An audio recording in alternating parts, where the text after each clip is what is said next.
Do you find it difficult to switch off and take a break? You need to hear award-winning broadcaster, author and psychology lecturer Claudia Hammond. She'll be offering tips from her book, The Art of Rest. Claudia is in demand at the moment. You may have heard her programme The Touch Test last month on BBC Radio 4. She presents Health Check each Friday on BBC World News, and producers of popular programmes like The One Show and BBC Breakfast often call on her to make sense of psychology and well-being issues. On Thursday, the 13th of February, Claudia returns to Shaftesbury, a town she tells us she's enjoyed visiting previously. She's coming here to talk about her recent book, The Art of Rest. Although it's easy to read, it's based on evidence gleaned from a major academic research project. After I had taken part in this research with a whole group of psychologists from Durham University, we did this research, and 18,000 people from all around the world took part, from 135 different countries, and that made me think, well, actually that shows how interested people are in the idea of trying to get more rest, and 2/3 of people told us they wanted more rest. And I think that although time use surveys tell us that we are no busier now than people were in the 1950s, I think it doesn't feel like that. I think lots of people feel overwhelmed by their to-do lists, and that they have too much to do and that they're just too busy and can't fit rest in. And so I thought, since there is so much evidence about why resting is good for your mental health and good for your well-being, then this would be a good topic to look at. Did you find any international differences? Yeah, we did. I mean, we asked people what sorts of activities they found the most restful, and I count down a kind of top 10 in my book on it. And number one for the UK and number one for the world on average was reading, which is interesting because that involves cognitive effort and concentration. But in Germany, number one was being alone, and in Canada and India, number one was being in nature. Being in nature was number two in the UK and in the rest of the world. So there were some slight differences. But on the whole, what I thought was quite interesting was that on the whole, the top 10 were almost the same wherever people were. Obviously, you're an expert in psychology. So when you talk of rest, you mean mental rest rather than physical rest? It can be either. And so when I'm talking about rest, what I don't mean is sleep. So napping, I'm not counting. So I mean what you do when you are... the activities that you find relaxing and where you feel refreshed, perhaps after you've done that thing, but that you're awake while you're doing them. And those will be different things for different people. And so for some people, that will mean resting the body in order to rest their minds. And what they want to do is, lie down perhaps, or sit down or do something like watching TV and do something more sedentary. But for other people, I said that 38% of people like walking and found walking restful. 8% of people told us that they found running restful. So for some people, they actually can't quieten down the thoughts running around in their mind until they are exerting their body. So I think there's an interesting link between the physical and the mental, and that you can use tiring out one to help the other, which is interesting. Well, we hear from a lot of people often when we do this podcast about how they like to be in the zone when they're running without the phone ringing, and it is restful, even though, particularly with the hills around Shaftesbury, if you're not an athlete, you might think it wouldn't be restful at all. Yeah, so it is interesting. It is surprising that something like running can be restful. But I think it is exactly that. It's being in the zone. It's stopping those thoughts that are going round and round in your head and making a break between the rest of the day. So just now I've been lecturing today, and I have just run home from that, run most of the way, and I get the train the last 10 minutes because it's too far to run all the way. And it does create a brilliant sort of break between work and getting home. There's been a sort of barrier in between, but not a stressful barrier of fighting with lots of commuters, but one where I've done running instead, done something completely different that is nothing like the rest of my day. I know you haven't necessarily asked this in your survey, but do you think people now are looking more for rest, increasingly because of technological drains on your time? You're always on with the gadgets, for instance, and also perhaps because people are more in touch with their feelings and mental well-being than they might have been 30, 40 years ago? Yeah, I think both those things are true. I think certainly mental health is being taken so much more seriously now, which is a very good thing, and people are prepared to talk about it so much more openly. And I think that people have realised that just as you should, take steps to try to protect your physical health, that it is worth trying to protect your mental health as well. And so it's been interesting going, and I've been talking in lots of different places, and No one has suggested that it's lazy to rest, and no one has suggested that, oh, but you won't achieve as much if you do that. Everyone is taking it very seriously, which I think is really interesting and a really good sign, because it is important to take your mental health seriously. And then I think when it comes to new technology and phones and so on, I think what they do is, they're amazing in many, many ways. And it's brilliant to be connected to other people. But I think what they do slightly is to blur the boundaries between working and not working.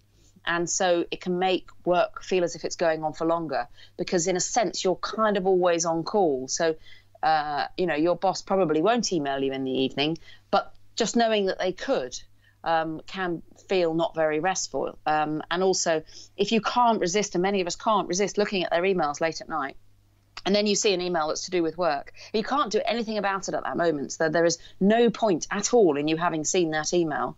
And the only thing that it then can do is to make you worry about that thing when what you were going to do was go to sleep, and that you've been winding down for the evening, and suddenly you're put back into work mode. So I think it can new technology blurs the boundaries between work and leisure in a way that didn't used to happen. And also, there are certain things we do using, clever phones that feel a bit like work, even though they're related to leisure or to pleasure. So if you think about you're going to go out, you want to get some friends together that you haven't seen for ages and all go out together one evening, what you need to do first is to message them, to email them or WhatsApp them or whatever, to find a date that you could all do, and that can take ages. Then when you found the date, perhaps one of you needs to book somewhere to go to, somewhere that you're going to meet up, and that then involves getting back onto your phone or onto your laptop or whatever and booking something and filling in forms maybe, and lots of the things that companies used to do for us, they've kind of outsourced to us because of the technology. So we now fill in the form. We used to phone up places and they would fill in the forms.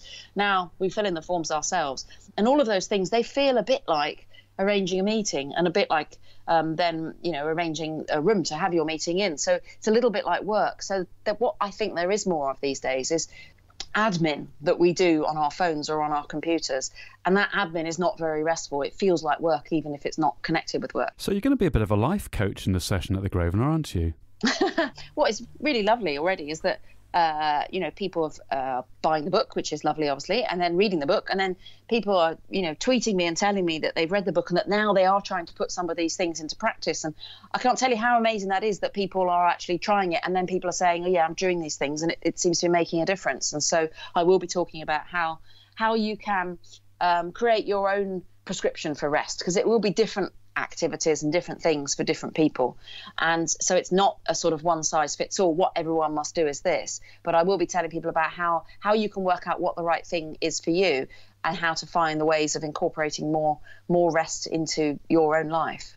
In your book, you spoke with Richard Maybe. He's coming to Shaftesbury for the book festival in November, and obviously has nature writing credentials. So do you think our position here in Shaftesbury, surrounded by nature, that you touched on when you spoke about walking around Shaftesbury, that gives us a better opportunity to rest than perhaps being in an urban environment?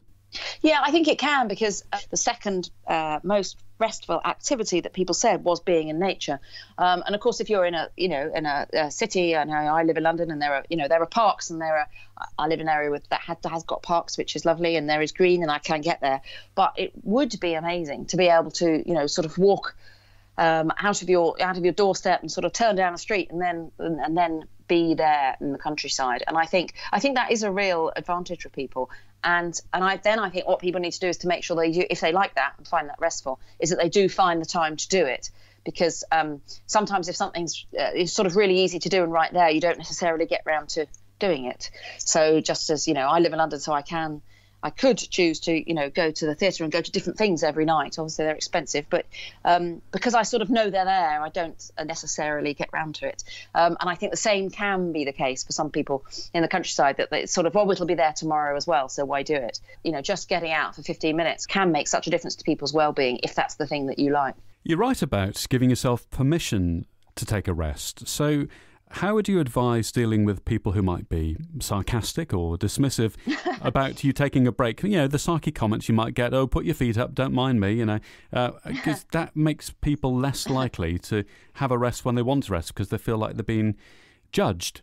That's true. And in fact, 9% of people told us that they felt guilty whenever they rested, and other people told us that they found resting frustrating because of the negative connotations of it. And I think the trouble is that there is this association with laziness, and so I think what you should say to the person who says, "Oh yeah, you don't mind me, you put your feet up," is, well, in fact, the evidence is there, copious evidence that breaks are good for you, and that in fact, even if people take a micro break at work. So these micro breaks are just like 2 minutes long. If you lean back in your chair and shut your eyes, or go and stare out of the window for a while, you may need to explain to your boss why. In fact, studies in South Korea showed that an hour later, people were still concentrating better because they'd had this break. People aren't less productive because they have breaks. It's a really good thing to do. You've been talking about your book all over the country. So when a room has been full of people, have you been able to sense the mood of the attendees? Are they curious, or are they people who are actually at their wits' end and desperate for a solution? I think it's a mixture. I think some people are curious and just sort of think, "Oh, I wonder what this is about. This will be interesting." And people ask really interesting questions, and different questions all the time. And then there are some people who will say that they are overwhelmed, or people will come up afterwards and say that there is just too much to do, and that they don't know how to stop, and that when they try and stop, maybe the thoughts sort of carry on going around in their heads, or people saying that some people come along who've already read the book and are then saying they're relieved to think that they can have permission to rest. The biggest response I get from people is saying, thank goodness someone's giving me permission and saying it's all right. And I think that's interesting, because in a way, we can all decide to do what we want. So people sort of don't need my permission to do it. But I think if people know that the evidence is there and everything I talk about is backed up by evidence, then I think that helps people to think, yeah, this is all right and this is good for me, and I'm going to do it. But it's okay for me to say to people when I get accused of slacking off, actually, you've heard her on Radio 4, Claudia says I can do this. Exactly. You can say there's evidence behind this. Yes, this is evidence-based. I'm allowed to have a break. Claudia presents The Art of Rest at 7 p.m. on Thursday, the 13th of February. You can book her talk now at grosvenorarms.co.uk. Last year, the hotel committed to bringing interesting and thought-provoking speakers to feed the curious minds of North Dorset. Hotel management have announced their programme for the rest of the season. On Thursday, the 27th of February, Dorset-based writer and travel journalist Sophie Roberts shares her experiences of travel to remote destinations. Her talk is The Lost Pianos of Siberia, and that starts at 7 p.m. Stephen Moss, who won a BAFTA as producer of BBC Springwatch, presents Birds in British Wildlife at 7 p.m. on Thursday, the 12th of March. Stephen is also the president of the Somerset Wildlife Trust. At 7 p.m. on Thursday, the 19th of March, stylist Natasha Musson gives tips on how to make your clothes work for you through colour, body shape, style, personality and sustainability. The next talk on Thursday the 2nd of April is presented by Laura Jane Hughes. She founded the Shaftesbury-based pregnancy food company. Laura is a nutritional therapist and she specialises in the female body and will explain how women can take back control of their own bodies, covering a range of topics from periods to fertility, gut health to menopause. An award-winning writer, Samantha Harvey, presents the final talk of the spring programme at the hotel. She's the author of The Western Wind and will discuss her fiction and non-fiction work. The Bath-based writer's recent release, The Shapeless Unease, A Year of Not Sleeping, has been highly acclaimed. There's more information at grosvenorarms.co.uk. Listen to Alfred.